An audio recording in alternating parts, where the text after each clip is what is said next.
உதயநிதி அவர்களுடைய வயது என்ன, எடப்பாடி அவர்கள் வயது என்ன?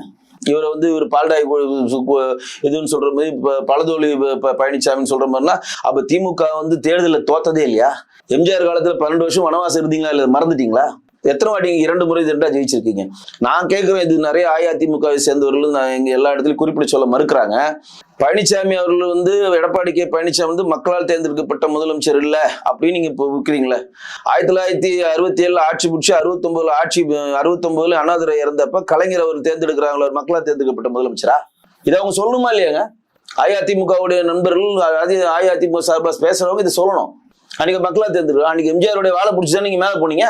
அன்னைக்கு எம்ஜிஆர்னு ஒரு பிம்பம் உங்களுக்கு சப்போர்ட் பண்ணலன்னா, மதிய எழுன மீறி நெடுஞ்செழியனை மீறி நீங்க நாஞ்சில் சம்பத் மீறி இன்னும் நடராஜனை மீறி 23 பேர்ல இருந்து 24 இடத்துல நீங்க மீறின்னு சொன்னா 23 பேர் கடந்து நீங்க இருக்க உங்களுக்கு தூக்கி மேல உட்கார வச்சாரு. ஒரே காரணம், என்னுடைய நண்பர் திரையுலகத்தில் நண்பரா இருக்காரு, அரசியல் கொண்டு வந்துன்ற ஒரே காரணத்துக்கு எம்ஜிஆர் அன்னைக்கு பிடிச்சி உங்களுக்கு மேல உட்கார வச்சாரு. அன்னைக்கு நீங்க நீந்துட்டு வாங்கினீங்களா, தவழ்ந்துட்டு வாங்கினீங்களா, படுத்துக்கிட்டு வாங்கினீங்களா, நின்றுட்டு வாங்கினீங்களான்னு எங்களுக்கு தெரியாது. ஏன்னா அப்ப சமூக வலைதளங்கள் இல்ல. அன்னைக்கு கலைஞர் அவர்கள் வீட்டிலேயே உட்காந்துட்டு நான் 23 இடத்துல இருக்கிறேன், 24ஆம் தேதி 24 இடத்துல தான் இருக்கேன், என்ன முதலமைச்சராக வீட்டிலேயே உட்காந்துருப்பாரா? எங்கெங்க குனிணுமா குனிஞ்சிருப்பாரு, எங்கெங்க நிமிருமா நின்றுருக்காரு, எங்கெங்க பணம் கொடுக்கணுமோ பணம் கொடுத்துருப்பாரு, எங்கெங்க வழி இனிமா வழிஞ்சிருப்பாரு, எங்கெங்க காலில் விழுமா காலில் விழுந்திருப்பாரு. அன்னைக்கு இந்த அளவு சமூக வலைதளங்கள்ல இன்னைக்கு ஒத்த போட்டோ வச்சு நீங்க காட்டுறீங்களா? இதை பற்றி எல்லாம் பொது வழியில பேசினா எவ்வளவு அசிங்கமா இருக்குங்க.